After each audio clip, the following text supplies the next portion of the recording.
There you go. Hello and good afternoon. Well, it is afternoon while we're recording this. I'm Elliot West. I own the website greenbays1972.com, and this is the first edition of my podcast, the Green Bays 1972 podcast. Over these podcasts, I will be talking to a range of people within snooker, professional players, ex-professional players, referees, and anyone else involved in the snooker world. I'll attempt to be the Michael Parkinson of snooker. So without further ado, I'm going to introduce my first guest, Rohit Sagoo. Hello, Rohit. Hi, Elliot. How are you? I'm very well, thank you. Good, good. So good. I'm going to be a bit like when my kids were at school and they do a show and tell. So this is going to be your show and tell moment. So tell me a bit about yourself. Okay, so yeah, in terms of my career, I'm just a registered children's nurse, and then I went to nurse lecturing and did a PhD. I'm doing a PhD at the moment. But how I got into snooker was yeah, slightly different. So I've kind of loved the game since I was 11 years old. I've absolutely loved the game since then, and then had the opportunity to do some research with my university with WPBSA. So managed to do some research, got that published as well, and then had some innovative ideas, and then got selected for their board.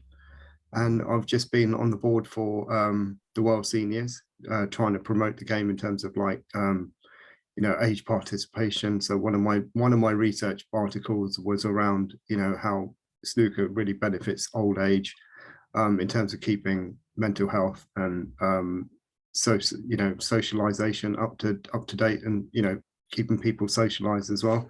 So I think World Seniors took that on and appointed me as a director.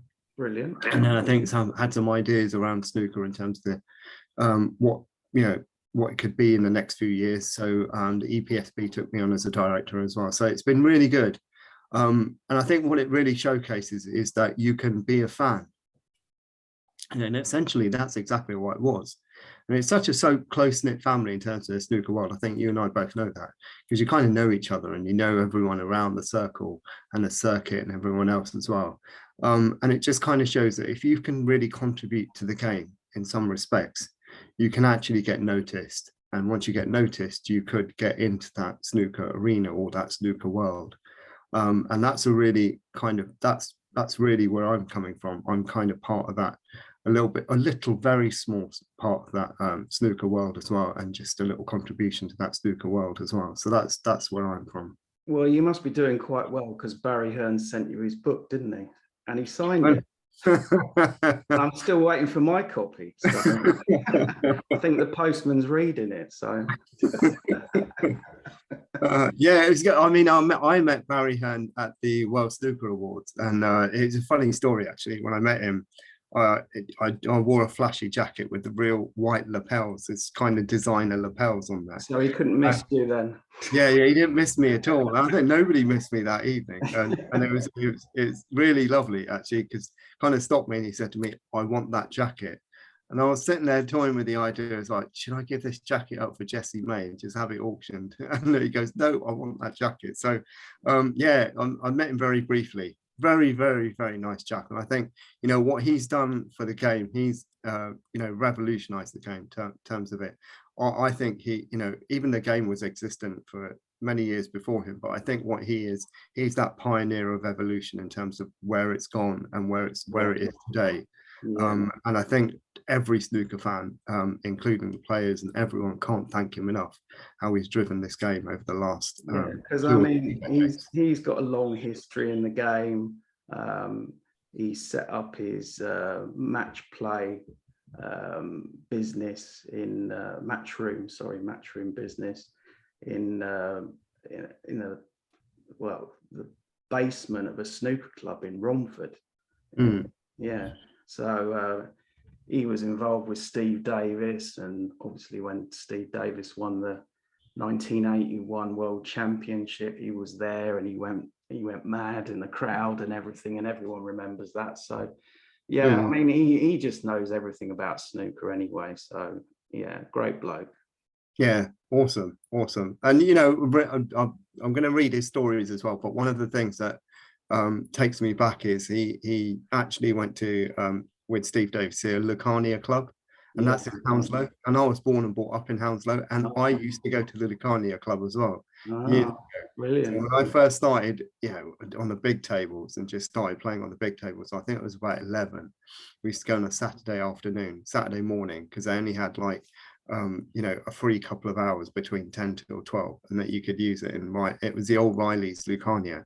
Yeah, so I kind of, there's vivid memories there as well. So when he mentions the Lucania and Steve Davis being there, no, never kind of met him there, but actually, yeah, there's memories there of me going and So you what know, is that club now? Is it a block of flats, or is I it don't know. No, actually, Tesco Metro or something? That's more what than it used to likely. turn into. More than likely, with a couple of pound shops underneath, more than likely. Okay, no, that's good. That's good to know a little bit about yourself. And you're also, just looking at my notes here, you're a director of the British Sikh Nurses as well. Yeah. So that's an organization that I've kind of set up myself as well. And it's just as a nurse, you know, giving something back to the community, and just doing some, you know, kind of selfless service to the community and supporting the health and well-being of the South Asian community. So that's really helped as well. So yeah, I And mean, what was that thing you were doing yesterday? I saw something on LinkedIn that you were at something. oh no, that was so obviously this is set away from snooker now. We're having a conversation away from We will get back to it, but obviously I just want to know a little about you. But obviously the government you know, their government are targeting, you know, around 40 to 50,000 nurses to come over to this country, overseas nurses. So part of what I do in terms of my organization is support those overseas nurses in terms of their transition from, let's say, India or you know, to here or South Africa or etc. and so forth. So I support their transition over here. So it was kind of a celebration event yesterday to turn around and say we you know, it's a collaboration of different nursing organization to make that diaspora in terms of, I say, okay, we're here to support everyone. So yeah, Big a very word. good event. That's a big word, isn't it? Diaspora. Oh yeah. It's beyond my it's beyond my dictionary or my vocabulary. All right, let's get it back to snooker anyway. Yeah, definitely. Let's do it. Let's go with our passion. Let's get back to where we belong. But thanks for telling the viewers a little bit about yourself, because I'm sure a lot of people don't know who you are, and it's just great to hear a bit about yourself anyway. Okay, let's go into the imaginary world for a few minutes. Well, it might probably only take a few seconds, but anyway. So if you were a professional snooker player, one of these 128 players, 128 players that we got on the tour, and you were at the World Championship or one of the 20 odd tournaments that you've got on the calendar, you know that players obviously have their individual walk-on music. Yeah. So if you were one of those people that was waiting backstage and waiting to come down the steps and play a match against whoever, a top professional, what would your walk-out on music be and why? Okay, so firstly, out of the 128, I'll probably be a top 16 player. Oh, Let's get that. Let's get that. like it. Yeah. Let's get that sorted. So I'm not going to qualify. I'm going to be the top 16. You automatically qualify, yeah? But I think my walk-on music is, I'm a massive Queen fan, and it would be, it would be "Don't Stop Me Now." Don't Stop Me Now. I like that. Yeah. I so think Ronnie should take that. Really, to be honest. And in your imaginary world, would you be stopped? No, I doubt it. No. You'd be raising that trophy, would you? No, I'll probably be stopped after my first shot. I wouldn't even get to the trophy. I'll probably be fine. So Do He you, stopped do, at my do you first shop actually play snooker? years and years ago. Yeah, yes, I did. And So what was your highest break? oh, no, I knew they're coming to that. For the life of me, I can't remember what a highest break was. I think it was around 50, 60 or so. But actually, Impressive. funny story in terms of me, us playing snooker, because when we first got into it, and that was like when the hype, it was just before the hype of snooker. So just days of like Ray Reardon, Terry Griffiths, John Spencer, and etc. My dad was into it as well. And we kind of watched it as 8-year-olds and stuff like that. And we really enjoyed it. And I still remember staying up on that bank holiday Monday for 1985, and I think DT is going to love that when I say that anyway, and Steve Davis. But and I got told off the very next morning at school because we were late, like everybody else was late, about half an hour late, because we were all up till midnight. But actually, funny story behind it. When we started playing snooker, it was myself and my brother. We kind of got we didn't have a table. We couldn't afford a table. So we had to just improvise, and we improvised so well. So what we did was we got snooker, we got Christmas baubles, and we put shoes as pockets, and made, we got on the carpet, put the shoes as pockets all around. Got the Christmas baubles. We had a football, the football kind of the football game that you get. Oh yes. We took the legs off that and used that as cues. And so we were really innovative. Brilliant. Really innovative. Like an episode of Blue Peter. Exactly. And then I think my dad felt sorry for us and kind of saved up a little bit. And then we got the Christmas after, we got a 6-foot table, and we were just on it. I mean, Monday to Friday, even, I'd play my brother, and we'd have on a school night, the best of 35, and finish around 4 o'clock in the morning. So a couple of hours sleeping and get up and go back to school. Yeah. Wow. So that's the kind of things we were really dedicated. And then when we transitioned and just moved on to the big table, when we went to Lucania for the very first time, and it was a 12-foot table, we were like, oh my God, how does this happen? How does this happen? On a 6-foot, and you can make a 60 break on a 6-foot, and you think, it's like being in an Olympic swimming pool. Exactly. And you just kind of think, what am I doing? And it was a lovely day. Those were lovely days, and I think that's where snooker was at its height as well. And I think everyone was enjoying playing, even though they still enjoy playing now. But I think there was just some nostalgia with it. There's just some drama. It was just, that era was just snooker's golden age, and everyone just run with it. And certainly we did as kids, and it was wonderful to see. So definitely walk on music would be Don't Stop Me Now. Okay. Massive Queen fan. So I'll give you my one. So I'm going to say Faithless, Insomnia. I'll tell you why that is, because 2019 I was in Berlin for the German Masters, and a friend of mine I met out there, Torsten Muller, he's a German referee, and he gave me a backstage pass and everything, and I was a bit like a VIP there. It was great. But I stayed out there for about 4 or 5 days. I think I left at the semi-final stage anyway. But when I came back, I watched the final on Eurosport, and it was Kyron Wilson against Dave Gilbert, and Kyron won 9-7. So and I was so impressed by the format there, because when they had the multiple tables set up, all the players used to come in to a fanfare of music. It was great, and then they were just like treated like rock stars. But I just remember that final when Kyron Wilson and Dave Gilbert came down the stairs, and they were accompanied to the music of Faithless, Insomnia. So it's good. So fuck with you since. Oh right, okay. Oh, cool, good. Yeah. So the question is, are you top 16 or 128? I'm probably the 128. I'll tell you a funny story in that. Going back to postman.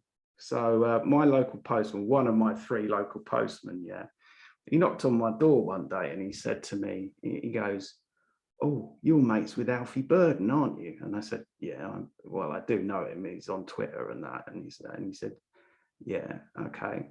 And then we had a few conversations because I told him I was a snooker blogger and everything like that.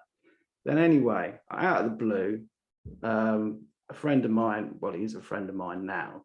He's a world snooker level 1 coach, and he private messaged me on Facebook, and he told me this story about this postman. He come round to his house, and obviously he clocked on his letters that he had the WPPSA logo on there, and he sort of put 2 and 2 together, and he said, "Oh, I know this bloke down the road. Yeah, he writes snooker blogs and all that." Yeah. So anyway, we became friends, and we went for a coffee locally, and then the other week he took me to a local snooker club. So he's got a few students and that, so he spent an hour with one of these students, and then he said to me, "Do you want a knockabout on the table?" So I said, "Yeah, okay." But what I didn't know about this knockabout was it was going to turn into a full coaching session. where he deconstructed my game. Yeah. So, oh, it was terrible. So it was just like my stance was wrong. I wasn't bending one of my legs. When I was cueing, I didn't have my grip right. I wasn't splaying my hand correctly. It was just terrible. So when you obviously think of the mechanics of potting a ball, that was what was going through my head when we actually played. Yeah. So initially he just like got a couple of chalks, put it either end of the table, said, "Can you cue in a straight line from baulk cushion back to the other cushion?" And I did it, and I did it pretty well each time. And he said, "I can't believe you're cueing in a straight line with the way that you're cueing." Because I wasn't staying down on the shot. I wasn't doing any of those things. So by the time that I played him, this process was going through my head. And the only ball I potted was one red. It was terrible, absolutely terrible. So yeah, that was not a great start. Yeah, so let's go on to current issues at the moment. So currently got the World Championship semi-final going, taking place. As I speak, Ronnie is playing John Higgins, and that's 6-all at the moment. So yeah, it's nip and tuck, isn't it? It's nip and tuck. I think that one's going to be tuck, yeah. And we also had Judd Trump playing Mark Williams this morning, and that concluded with the first session at 11-5. So I'd like to know what your views are in terms of who you think is going to be in the final. Oh, that's a good one. I mean, I obviously Trump looks like he's nearly there, isn't it? He's getting there, but I don't know. I kind of think Willow's got something in the tank as well. So at the end of the day as well, I think he's pretty good. I think when he played Yan Bintao in the quarterfinal, it sort of took it out of him. So when he played Judd Trump initially, he hit a brick wall, and he seemed very deflated. And I think with a good night's sleep, I think he's rattled off about. Well, no, he's still behind anyway, but he seems to be playing a bit better than he did before anyway.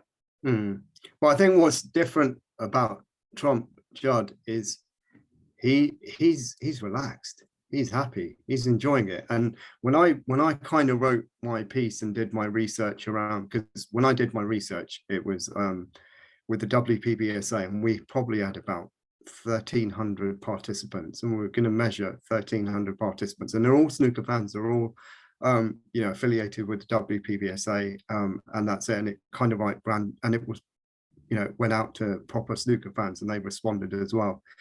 And what the significance was in terms of what the findings were was that actually, there's a few key things that really spearhead the everyday player, and I'm going to coin the phrase everyday player because that's exactly what we are. So it just differentiates us from the professional. You're a top 16 player. Yeah. Differentiates from in the your professional. head. Exactly, in my dreams as well. In your dreams. But what the key things was happiness, and that was one of the key things, and a really good balanced mental health. And I think that's what's really driving Trump at the moment. He's kind of, he really look at it. He's the underdog. He was the underdog from the tournament. Actually, somebody nobody talked about. We talked about, everyone talked about Neil Robertson, absolute favourite, who's done a fantastic season.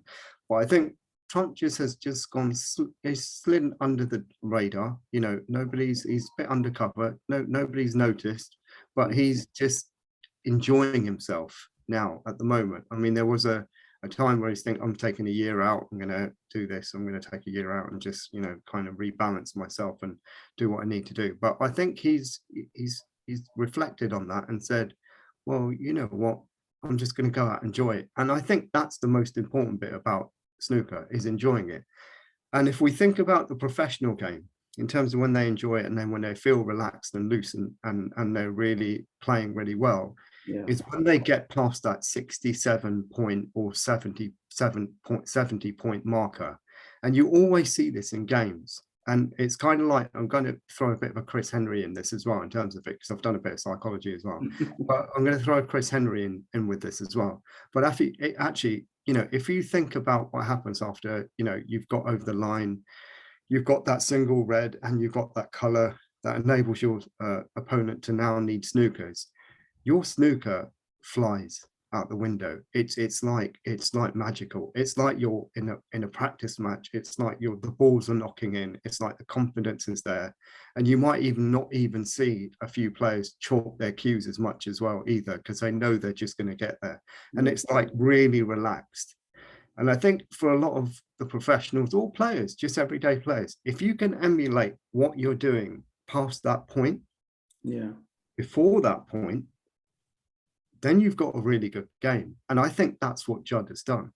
He's taken that relaxation past the point of his opponent needing snookers to before that game. So he's a lot more relaxed with it, and he's enjoying it. And that's the key in terms of any sport, really. It's any sport, but I think it's more so for snooker because it's a silo sport. It's a soloist sport. You're on your own.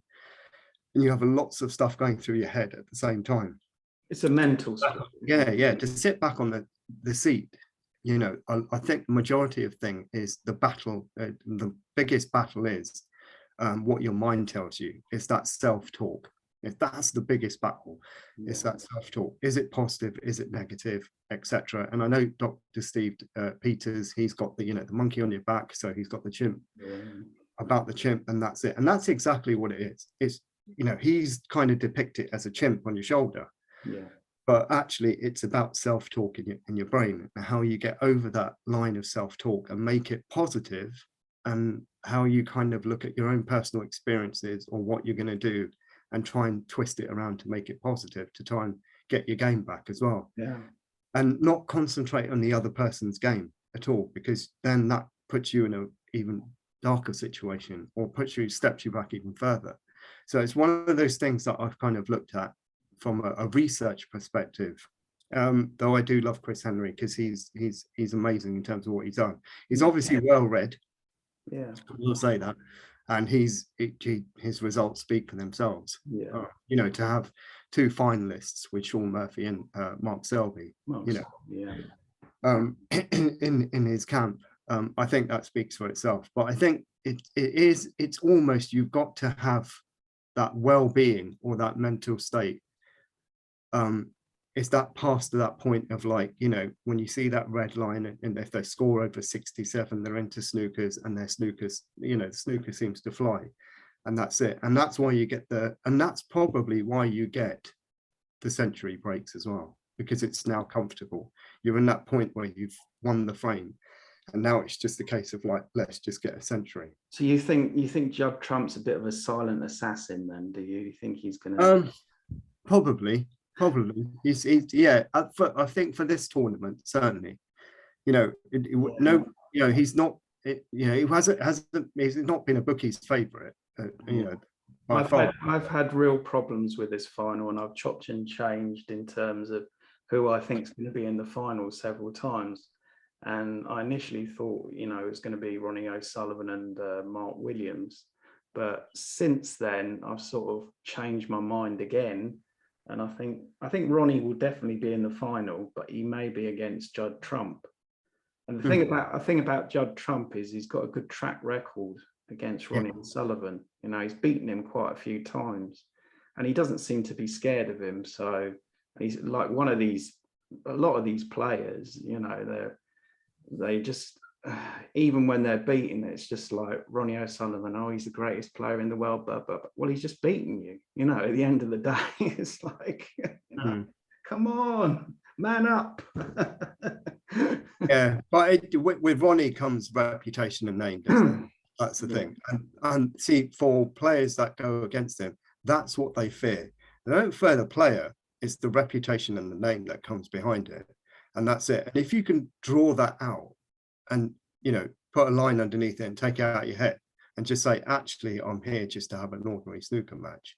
And he might be the greatest player, you know, a genius in terms of what he does. And, you know, he's got to be admired and respected. But actually, if you go on a level playing field and you say, okay, we're both on the green base, we're about to have a match and we're going to do what we need to do, that's it.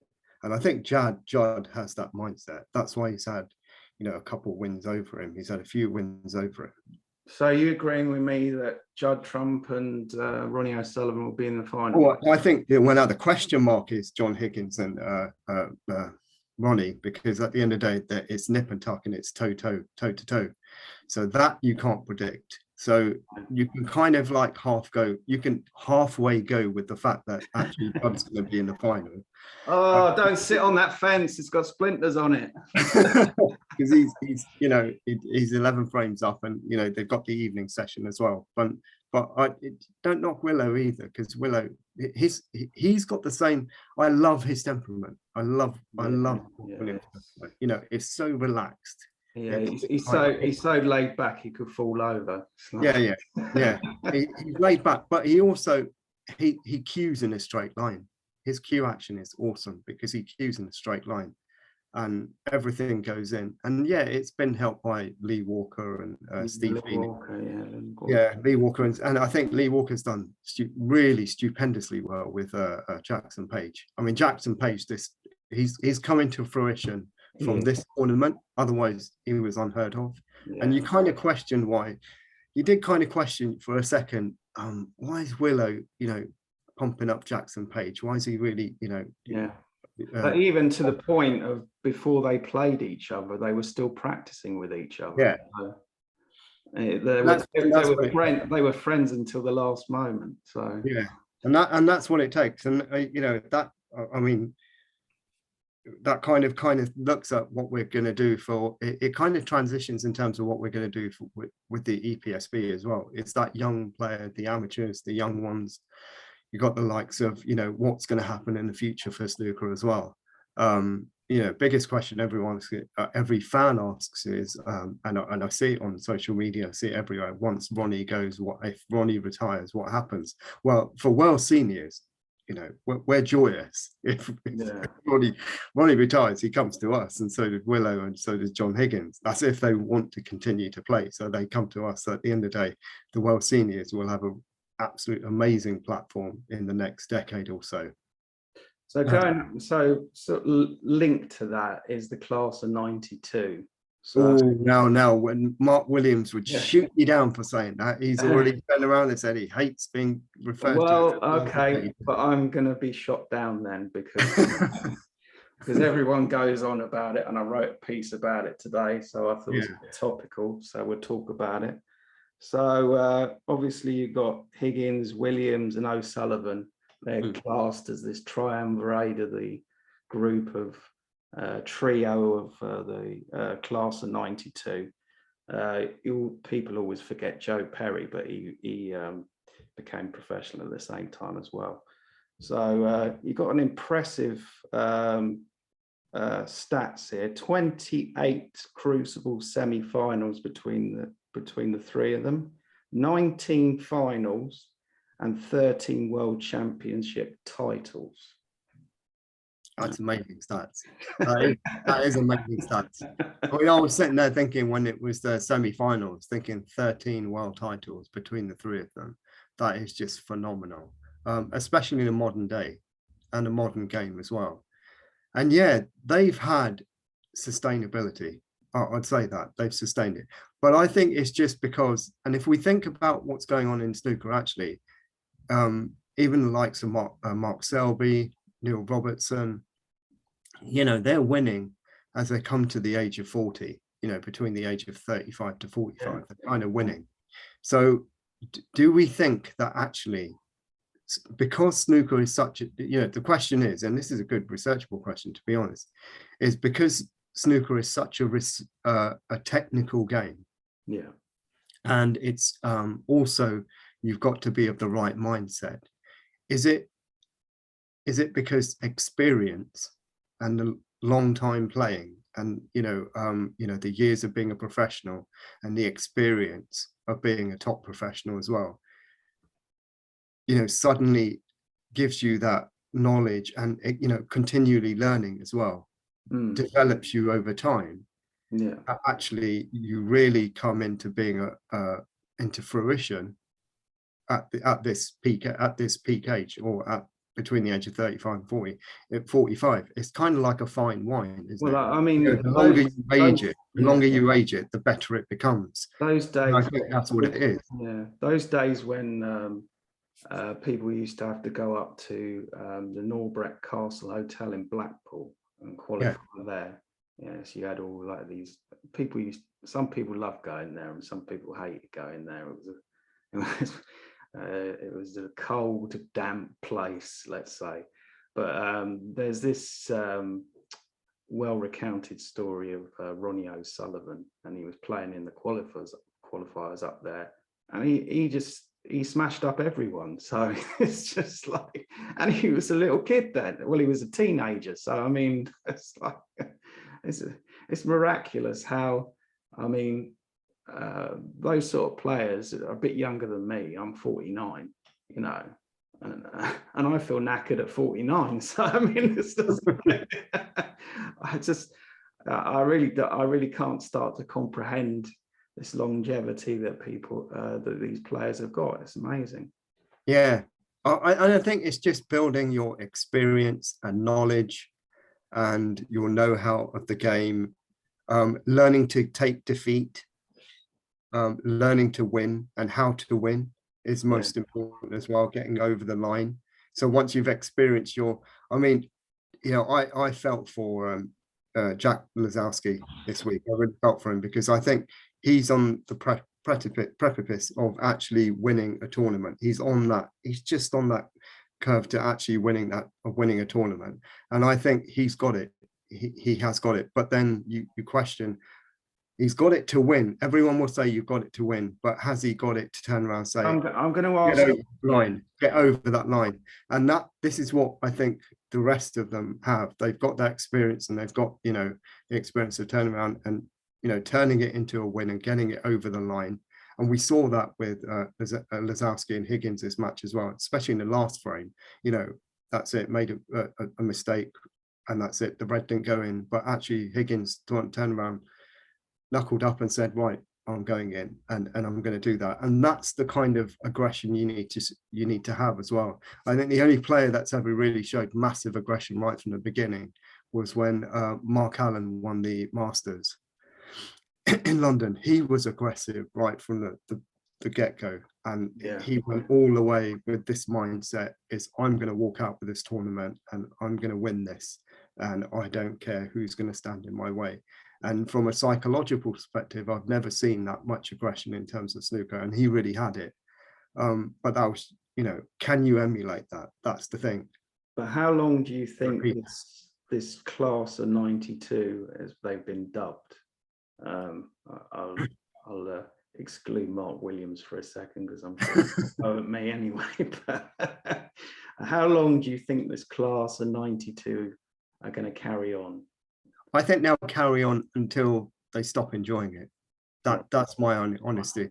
And I think they'll stop enjoying it once they start to get, frequently beaten. But actually, you question it. Is it enjoyment, or what is it still enjoyment? Because they might just turn around and think, okay, it's good to be beaten, because then I can see the younger players getting better and better. Certainly Willow said that about Yang Bingtao. He said, this is the future of snooker. So actually, there's two things they're doing. If we really think about it, let's think about it. There's two things they're doing. They'll go until they retire, or they'll go until they just don't enjoy it anymore, or they get beaten. But as they're getting beaten, they're actually teaching the youngsters a lot of lessons in terms of the hard grit you need to have to win a match. So it's almost you're the mentor while you're doing it. You're at the same time you're the mentor. Certainly, Yang Bingtao would have learned a heck of a lot from Mark Williams. Yeah. From that battle, he would have learned a lot about it. That tenacity, that kind learning curve. And that's what they're doing. They're not indirectly. They're doing it. They're giving you they're teaching you a lesson at the same time as they're growing as well. And I think that's the beauty of this sport as well, where you can really do that. And certainly that's coming through. You can see it. And there's praise at the end of it as well, for those players. Certainly Ronnie and Sing Tao, they get on like a house on fire. So there's lots of praise in terms of that. And he'll mentor him. I believe he's mentored him, a few times as well. So he almost sees himself in him and says, okay, let's mentor you. And it's the same with Jackson Page. I'm sure Willow sees himself in Jackson Page and says, okay, not only are you Welsh, which is a bonus, but do you think that Higgins, O'Sullivan and Williams will be like, accept these invitational tour cards like Ken Doherty does and Jimmy White? I mean, Jimmy White's 60 this year, but I mean, he's although he doesn't win matches, he participates, and he still does it because he loves the game. So do you think the likes of O'Sullivan, Williams, Higgins will accept these cards for their contribution to the sport? Well, they'll obviously be offered them by World Snooker. But I mean, it's like I said, it's until they fall out of love with the sport. So at the end of the day, I mean, we could see that from Jimmy White. He's not fallen out of love with the sport. He's not hung up his boots at all, and he's probably not going to. But you never know, because I mean, look at the story of Stephen Hendry, for example. I mean, he fell out of love with it, but then he came back. So he's not. Yeah, and at the end of the day, he came back as well. But at the same time, it's until that. I think it's until they fall out of love with the sport, and I can't see them falling out of love. If they either fall out of love with the sport, I think they might go to. I think there's there's possibility of them going two ways. You're either a coach or a mentor to someone, or you continue the way you need to do as well, and you might guide other people, but at the same time, or you continue to play as much as you can. Okay. And I think that's one of the things that they might do. And who knows who knows what the future is. Let's go on to the next subject. So it's quite a controversial subject, but if you were Steve Dawson or Jason Ferguson, or the powers to be within the WPBSA, World Snooker, what changes do you think are needed to snooker in the current game? Yeah, I mean, there's a few changes that need to happen. Spit it out. Tell me. Spit it out. Yeah, but I've got to be careful because I'm on the director's board. Okay. So I've got to be careful. What you can tell me. I'm just going to compare it to what's happening around, sport in general as well. So if we look at, I think the Masters is a really good platform if we look at what the future of snooker might be in terms of it as well. The Masters certainly is. You've got, if we look at, everyone, look at football, everyone wants a padded seat. And if you get a padded seat, you've got to pay 200 quid for a padded seat. You've got to turn around and you want the experience. We're in a world now where people, whether they can afford it or not, I mean, financially, it just depends on the individual. But if you can afford it, you want the experience. And what you want to do is play into that experience in terms of it. So if we look at football, it's that kind of padded seat experience where you go in, you get your match day program, you get free booze, and you're treated really well, and three-course meal, etc. Introductory champagne, and you watch the game, and then you enjoy the game, and then that's it. But that's the whole point of it. And I think where snooker, the Masters style, that gives you that experience, and that really does give you that. And that costs you the best part of 300 odd quid. Which some people will pay for. That's the thing, which some people will pay for. And we've got to think that actually, snooker needs money it's a business. It is a business at the end of the day, and it needs to run as a business as well. And the only way you attract a business in terms of what you're doing is to have these corporate days, or to have VIP days. Do you think they should expand the hospitality side of it? I think so. I think there's room for expansion in terms of the hospitality side. There's certainly seats as well. You could, I mean, to be, from my perspective, my personal perspective, you could cram. We know the World Championship tickets sell out way beforehand, even up to a year beforehand, they're going to sell out.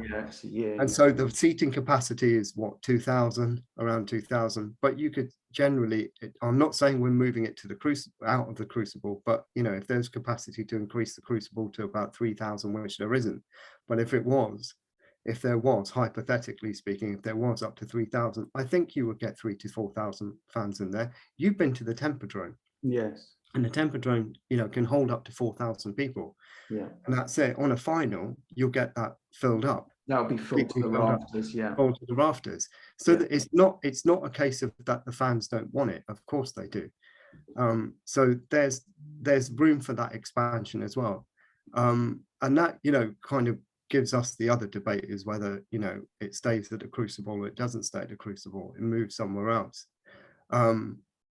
And so you like this idea of at the Masters, where they have this Century room it's a glass glass built building built at the back. It's got a bar in it, and people can sit down and have a meal, and then they can obviously see the match because it's open glass at the front, so they can watch it. Well, I mean, a lot of them don't watch it; they're just eating. But I mean, but there's different ways of enjoying it. All you can hear is the plates. But the thing is, there's different ways of enjoying snooker, isn't it? At the end of the day, and that's one of the key things that you can do. And certainly they do that anyway. I mean, at the Masters, they do have VIP days as well, where you'll sit down, have a dinner, you'll then watch the match as well, and then you might meet a snooker legend in between as well.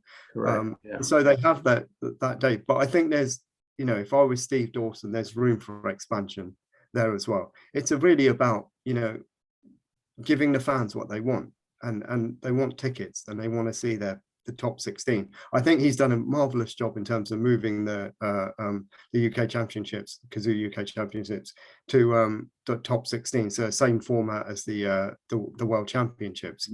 Because really is he realised that actually the top 16 are the draw, that draws in the crowd, and that draws in the. And you also have these 16 amateurs being invited to the qualifiers as well. Which is another good idea. Which is another good idea, because we need to grow the amateur game. We really do need to grow the amateur game, and it's doing really well. It's doing really well. I talked about this yesterday in another podcast that I do, And there's an idea floating about. Jimmy White was going on about it on Eurosport the other day during one of the pieces in the World Championship. And he was talking to Alan McManus, and he was saying that in China, the governing body there for snooker and pool and billiards, they do something where they actually sponsor the players. Because obviously, you know, I keep banging on about this, but I have to keep saying it. So if you're a lower ranked player, then obviously you go to a lot of these tournaments, play 4 or 5 qualifying matches and whatever, and get to the first round, get beaten and win nothing. So a lot of people are going, well, I myself say that, you know, it's very hard for a lower ranked player. I mean, sometimes they have to have a second job or whatever before. I know Rebecca Kenner, for example, on the women's tour, she was saying this the other day when they had a women's day at the World Championship. And she was saying that until she got her tour card, she was having to do a second job, and she's only been able to just give that job up now. She's become a professional. Yeah, I mean, it is difficult for the low rank players. It is, but that's difficult in any sport. If we really think about it, that's difficult in any sport. If you're a low ranked tennis player, you're kind of, you know, kind of dipping. But if you're what Alan McManus was saying as well, at the end of the day, you're one of 128 players, the best players in the UK. Yeah. So where is this financial support network for them? Yeah. I mean, I can't answer that. I can't answer that. So I'm going to be like Bojo at the Conservative Party. No. I've got it out there. It's a debate anyway. So at the end of the day, you know, we'll have to park it. But it was interesting to know what your take was on some of these changes, or what you would like to do to snooker. Obviously, you can't talk too much about it because obviously of your position in snooker. We'll go on to World Seniors now. Okay, right. Yeah. It's obviously your baby. So Jason Francis's baby. Jason Francis's baby. Sorry, I must say Jason Francis's. Yes. So anyway, we'll have the wrap up on Sunday of the World Championship. And then as soon as that happens, the fitters will come in and they'll change it into a World Seniors stage. So next week, for most of the week, we've got some great snooker again with some of the seniors playing. Got the likes of Stephen Hendry, Joe Johnson, John Parrott, Ken Doherty, David Lilly won it last year. You got some. You got Bob Chaperone coming back. Bob Chaperone, of course, he's Bob famously beat Alex Higgins in the British Open. So yeah, that's a pretty great scoop there. He beat him 10-8 in 1990. So yeah. Who else is there? Gary Filtness. I see him practicing hard the other day. He was on Facebook doing a Facebook Live. Gary Filtness at the Ding Junhui Academy. So I think he's serious about winning it. Who else we got? Wayne Cooper, Patrick Wallace, Rory McLeod, Lee Walker, all those sort of people. So I think Michael Holt might be joining us as well. Yeah, Michael Holt, he's another one. And we've got a female joining us as well. Yeah, you've got a female there. I'll just I think she's Brazilian. Maria Catalano. Maria Catalano. She's Ronnie's cousin. Okay, and you've also got an African representative there. You've got Wael Talat. Yep. So yeah, So this is quite an impressive field, because I've been to the World Seniors twice. The last time was when my dear friend Willie Thorne was alive. So yeah, but you got an expansion now to 24 players on this tour, so it's expanding quite quickly. Yeah, and it's great. It's growing phenomenally. It's great to see diversity and inclusion as well with it as well. No, I mean, And, it's great to see. awesome. It's great to see a female player on it, which I Yep. applaud Jason Francis for that. And certainly Rory. Yeah, my hat goes to Rory. There's an American player there as well. Yeah. So you've got quite a few countries represented there. Obviously, Africa, America,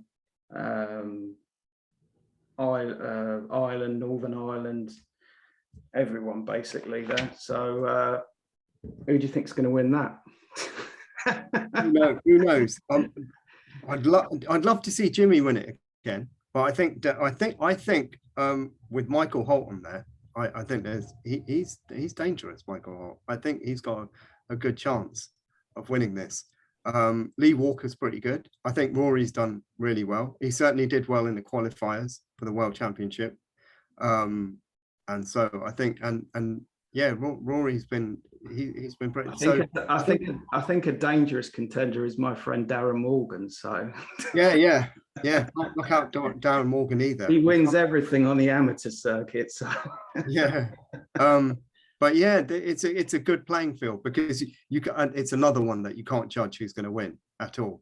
No. And that's it. And yeah, and that's what I love about the seniors. You're bringing some, kind of classic names back at the same time, but you're also bringing some really good names and new names that people haven't heard of, or have been, they've heard of, but they haven't heard of them for some time as well. And so I think that's really the beauty of the World Seniors. I absolutely adore the tournament, and I adore what we do in Hull. I do. The Masters. Yeah, I think it's one of those things that is much needed in the sport. And when Jason Francis and Jason Ferguson got together and they spearheaded this, and they did it, and I know it was on the back of Jason Francis' Legend Tour, which was phenomenal and really popular, and it still is today. And you've got that, and I think it's really good to see. Really good to see. Okay, yeah, no, I'm really excited about that, and I'll try and get to it if I can, because I wasn't able to get to the World Championship this year. I was offered a few tickets, but they were very, very short notice, and I couldn't get there. So someone would call me up and say, "Oh, what are you doing at 1 p.m. tomorrow?" And I'm like, "Well, I'm certainly not coming to Sheffield because it's a bit short notice."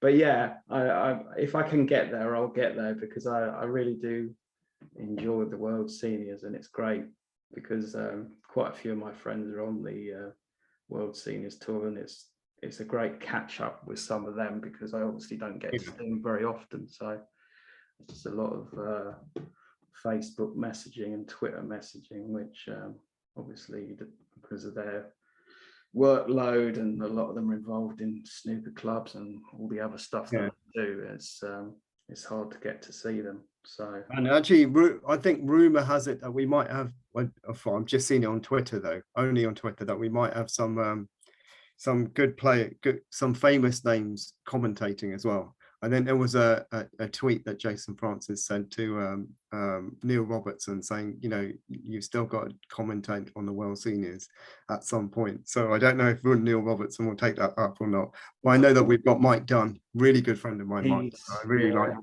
Yeah, he's a very good commentator. I like him. Yeah, Mike Dunn. Yeah, I remember, because I was there a couple of years back when Jimmy won.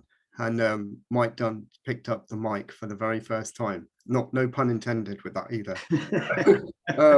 He picked up the mic for the very first time, and we had a kind of backstage talk, and he was like, "I'm nervous, Rohit. I've never done this before." And I was like, "Just do it." And he had Dennis Taylor with him, And DT, as we know, is an absolute legend with what he says, and it just makes people feel comfortable in terms of the commentary room.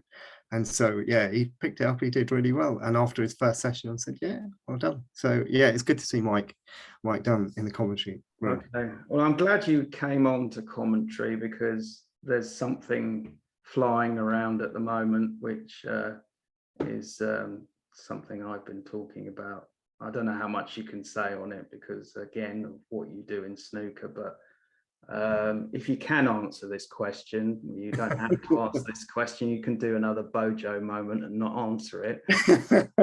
But what do you feel about the BBC parting ways with John Virgo and Dennis Taylor next year? It is sad.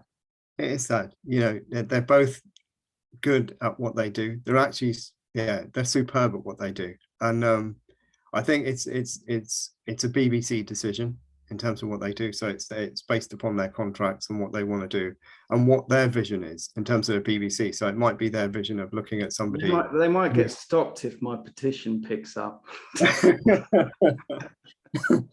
Well, I think it's kind of the BBC and IMG, the producers who do it as well. Their decision in terms of what they want to do and what they think the future of snooker should be like, and whether there's some younger commentators that are coming up. Certainly, I think Alan McManus has done really well in the commentary box. Stephen Hendry knows the game. He's really good at the commentary box. Ken is just, he knows what he's doing as well. But I think it's just competition with Eurosport as well. I think you've got to think about that competitiveness with Eurosport as well.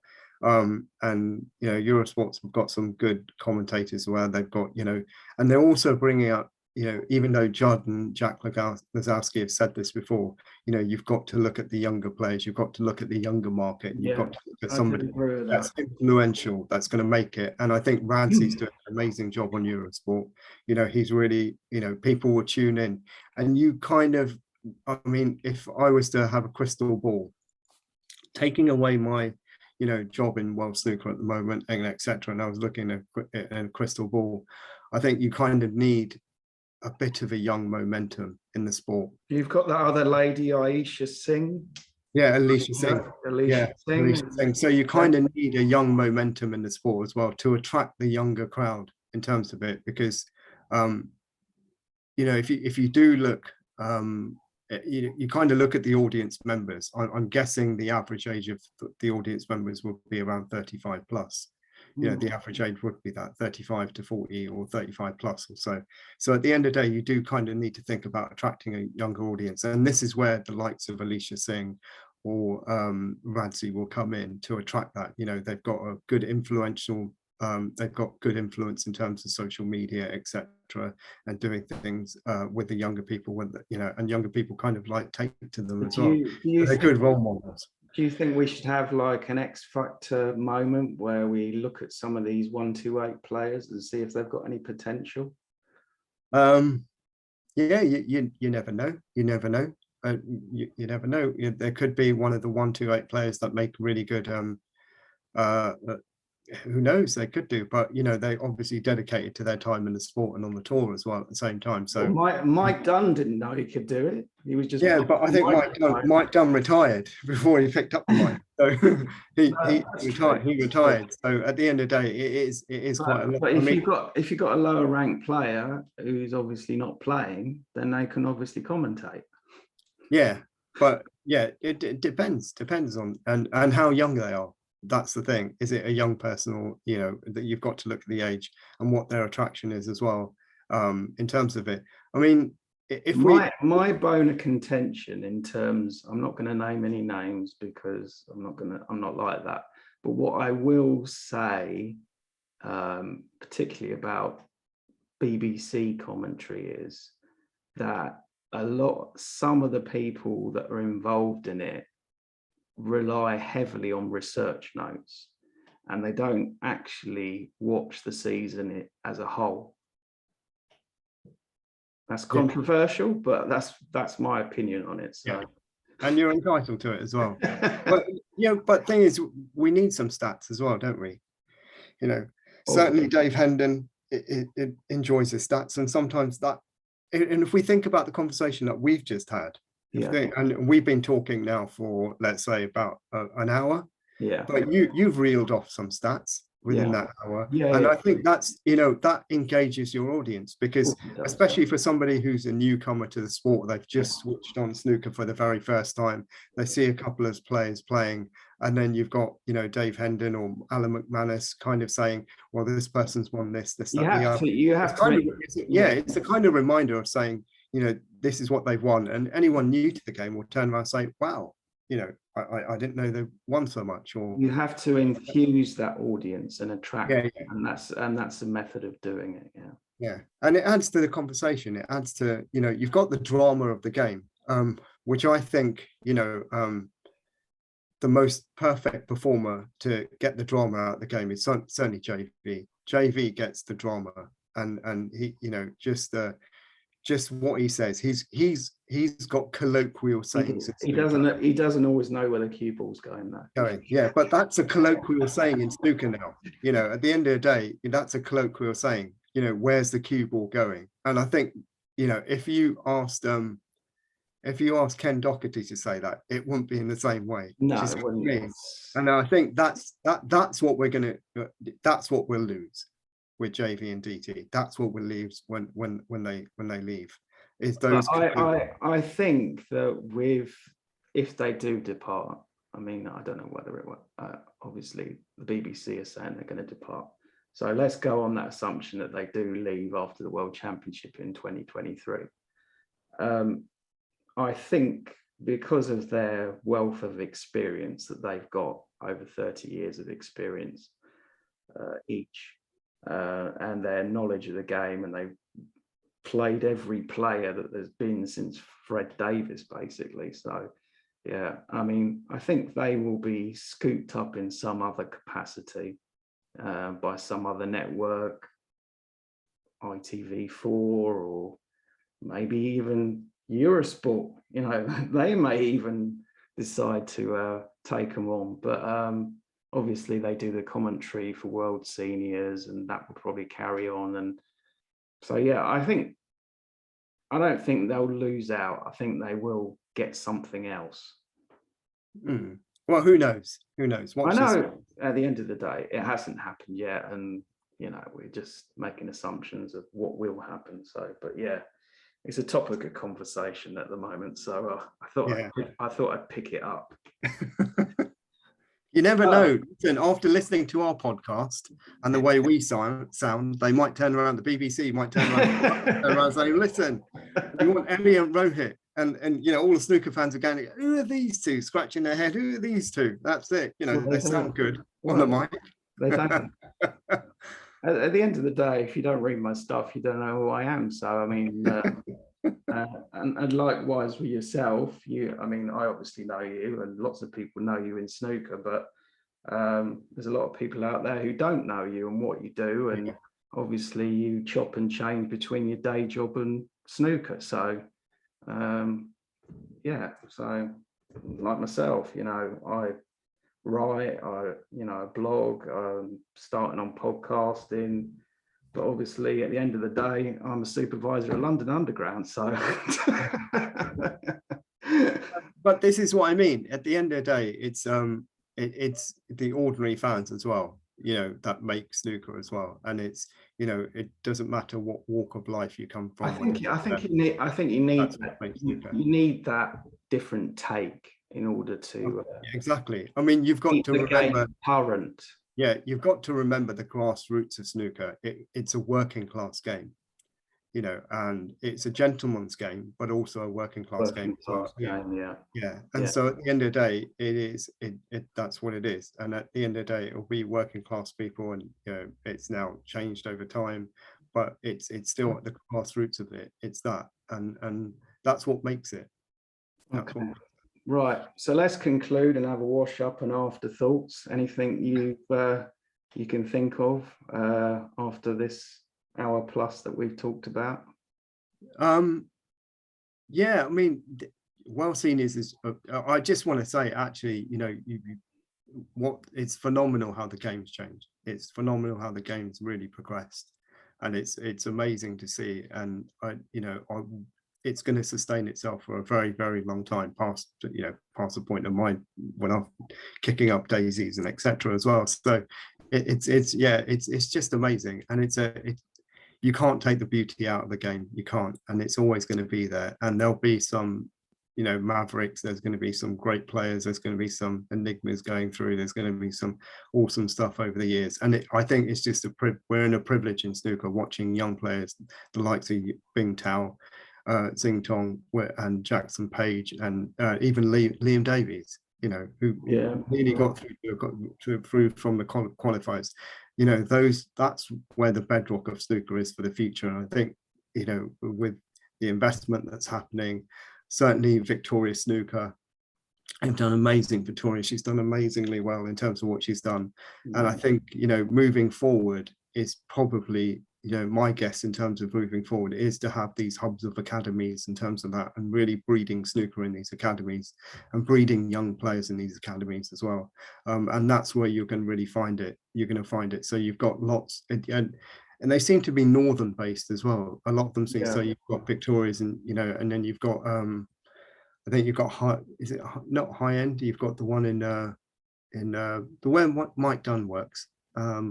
Yeah, I know the one you mean. I can't think of the name. In Durham, that's it. Durham, yeah. You've got the one in Durham as well, and that's it. That's where Tech Pioneer is, and quite a few other as well. And so you've got those arenas as well where they're really growing the game, and I think you can see lots of players coming out of that. And I think that's probably where it's heading to. And it's nice to have those academies, because if you look at other sports, you've got academies, younger academies for football. You've got young academies for tennis, and they'll learn the game. They'll learn how to, the mental side of the game, and also, the playing side of the game, the practice as well, and enjoyment along with it as well. And that's it. And I think that's where the grassroots of snooker will really grow. And we're going to see some phenomenal champions. And what you've got to appreciate is a lot of these players outside the top 16 can't afford to have tables in their own houses, and they're having to go to snooker clubs and practice at snooker clubs. So exactly. One pure example is Ashley Hugill. I mean, he's joined Victoria's Academy. He's mixing with everyone else. His game has propelled so much. Through the qualifiers, he was doing very well. So at the end of the day, this is what you need, those kind of hubs. It's no longer where you cannot practice on your own, and you can't, be in a room or the back shed or etc. in your snooker room, and that's it. And this is why exhibitions happen. And I think this is where me and you have met, so many times in exhibitions. Stuart Bingham, Ken Doherty, and Jimmy White, all the exhibitions, they help, and that helps in terms of playing ordinary people, everyday players. My good friend Colin Phillips, he does a lot of exhibitions up and down the country, and that is actually where I've met a lot of players. I met Dennis Taylor for the first time. Did an exhibition up north in Nottingham. Tony Knowles and Joe Johnson. Who else? Tony Drago. Various other people that I've obviously met for the first time. So it's great, and obviously you rock up at a hotel. You don't know this person, especially with Dennis Taylor. It was a hotel in Faversham. Just sat down, and it was just like I'd known him for 30 years. Just like offered me a coffee, knew a bit about me, started having a conversation. We had breakfast the next day. It was great.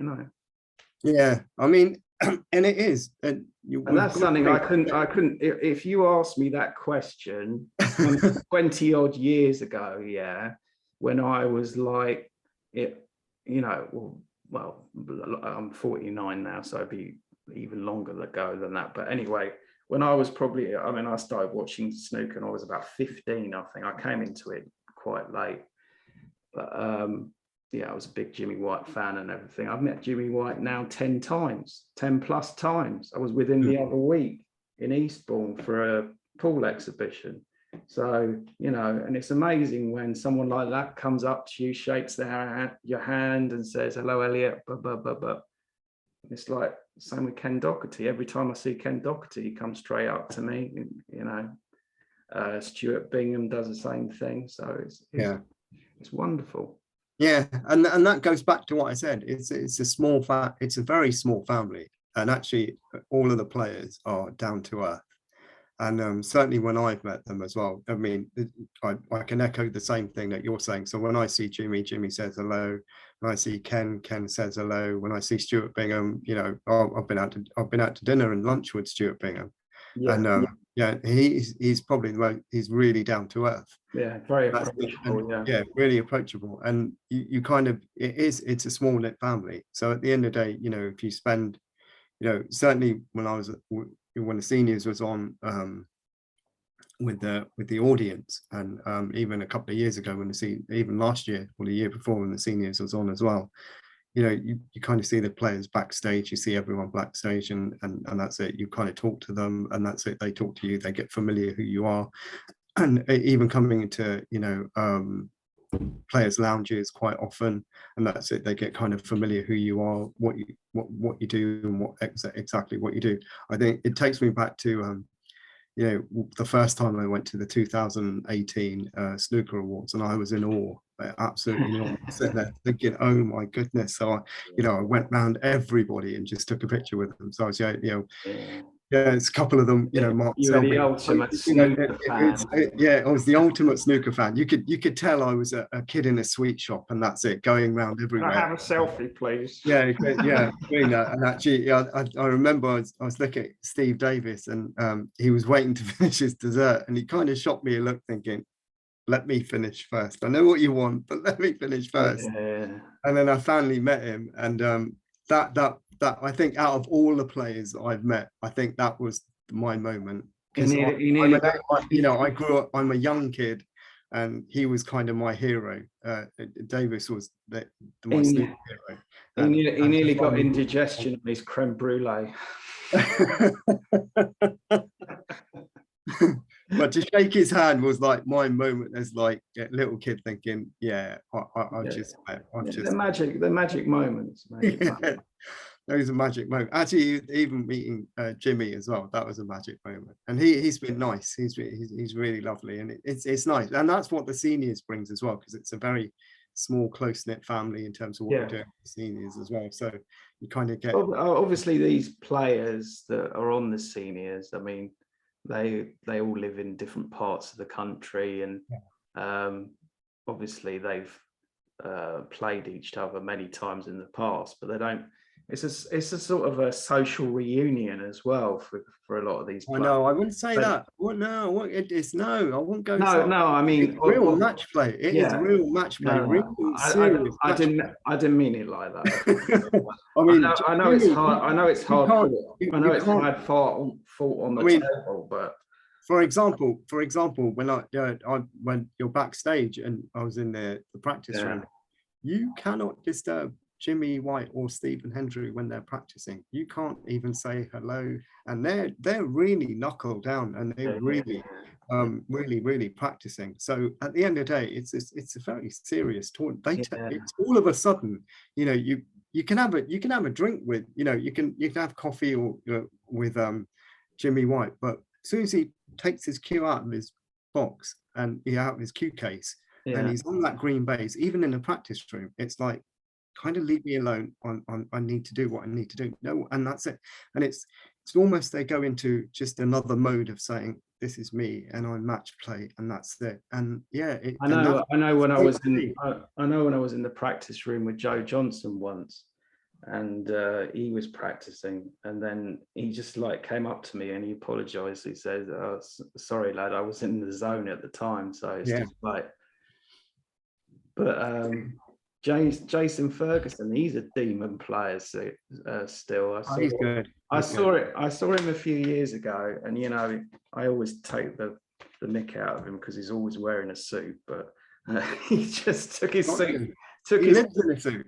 I know he lives in a suit. Yeah, I never see him out of a suit, but So I think he's the most smartly dressed man in snooker. Yeah, I mean, he took off his suit jacket because someone said to him, "Oh, look, have a knockabout," and he knocked in a 90-odd break, so he's still got it. Mm. Oh yeah, he's definitely got it. He's definitely got it. Yeah, certainly. And I think and actually, and Jason Francis, he's got a club in Reading, and I went to Reading to have a meeting with him, a quick chat with him, etc. He said, bring your cue case with me. Luckily that all the tables were full and they were occupied. Like, otherwise he was up for a game and I was cacking myself, because I thought to myself, there is no way I'm even going to do a 20 break. And I think Jason Francis has still got it in him as well. He's pretty good. I've heard he's pretty good player as well. Okay, but it never happened. It was a no-go moment. No. Actually, all the tables were taken, so that was a good thing. That was a good thing. Because he's got I think he's got a Stephen Hendry room as well, where it's dedicated to Stephen Hendry. You can still keep dreaming about your days in Hounslow then. Yeah. I don't think taking his cliche, I don't think I'm going to dare to dream. I'll dare to dream doing what I can do in snooker in terms of what I can help in terms of game. Maybe dare to hallucinate.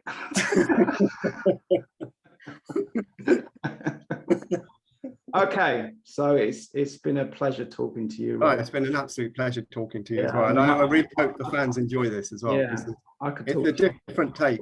For hours, but yeah, it's a different take, and it's nice to talk to you as well. Nice to keep in touch. Long may it rain, and hopefully I'll have a whole series of guests on here, and we'll see how it goes. But it's been a pleasure, and thank you for being my first guest. Thank you. Cheers, Elliot. But you don't get a prize. That's all right. Your prize is Barry Hearn's book. Lovely. It's signed, so that's a good thing. Okay, I will say bye. Goodbye. Okay. Bye. Bye-bye.